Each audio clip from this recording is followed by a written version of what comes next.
Ang sulat ni Pablo kay Filemon. Unang kabanata. Mula kay Pablo na nakabilanggo dahil kay Kristo Jesus, kasama si Timoteo na ating kapatid.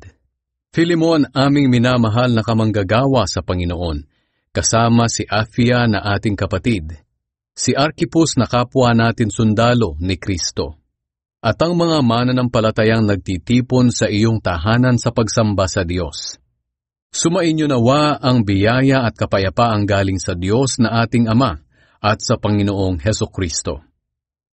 Ang pag-ibig at pananampalataya ni Filemon. Lagi akong nagpapasalamat sa Diyos sa tuwing ipinapanalangin kita, dahil nabalitaan ko ang iyong pananampalataya sa Panginoong Hesus at ang pagmamahal mo sa lahat ng mga pinabanal ng Diyos. Idinadalangin ko na sana ang pagiging mapagbigay mo na bunga ng iyong pananampalataya ay magpatuloy habang lumalago ang iyong pangunawa sa lahat ng mabubuting bagay na ibinigay sa atin dahil tayo'y na kay Kristo. Minamahal kong kapatid, labis na nagbigay kagalakan at kaaliwan sa akin ang iyong pagmamahal sa mga mananampalataya na nagpasigla sa kanila.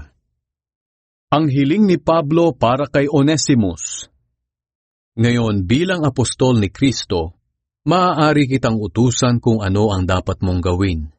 Pero dahil mahal kita, minarapat kong makiusap na lamang sa iyo. Kaya bilang isang nakatatanda at bilanggo dahil kay Kristo, nakikiusap ako sa iyo para kay Onesimus na sana patawarin mo na siya.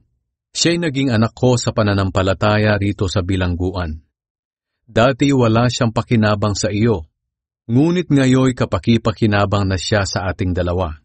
Pinababalik ko na sa iyo ang minamahal kong si Onesimus. Gusto ko sanang dito na muna siya, upang sa pamamagitan niya makakatulong ka sa akin habang nakabilanggo ako dahil sa aking pagpapahayag ng magandang balita.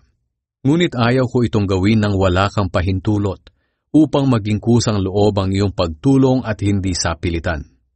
Marahil, nahiwalay siya sa iyo ng saglit, upang sa kanyang pagbabalik ay hindi na kayo magkahiwalay pang muli. Kahit na alipin mo siya, isa na rin siyang minamahal na kapatid. Napamahal siya sa akin at lalo na sa iyo. Ngayong hindi mo lang siya alipin kundi kapatid pa sa Panginoon. Kaya kung itinuturing mo akong kamanggagawa sa Panginoon, tanggapin mo siya na parang ako ang iyong tinatanggap. Kung siya man ay nagkasala o nagkautang sa iyo, ako na lamang ang singilin mo. Ako mismo si Pablo ang sumulat nito. Ako ang magbabayad sa anumang pagkakautang niya sa iyo. Kahit na kung tutuusin, ay utang mo sa akin ang iyong pagkakilala kay Kristo.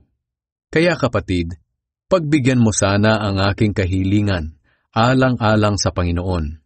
Paligayahin mo ang puso ko bilang kapatid kay Kristo. Sumulat ako dahil malaki ang tiwala kong pagbibigyan mo ang aking kahilingan, at alam kong higit pa roon ang iyong gagawin. Siya nga pala, ipaghanda mo ako ng matutuluyan, dahil umaasa akong makakabalik sa inyo dahil sa inyong panalangin. Pangwakas na pagbati. Kinukumusta ka ni Epaphras na kapwa ko bilanggo dahil kay Kristo Jesus. Kinukumusta ka rin ng mga kamanggagawa kong sina Marcos, Aristarchus, Demas at Lucas. Pagpalain nawa kayo ng Panginoong Hesukristo.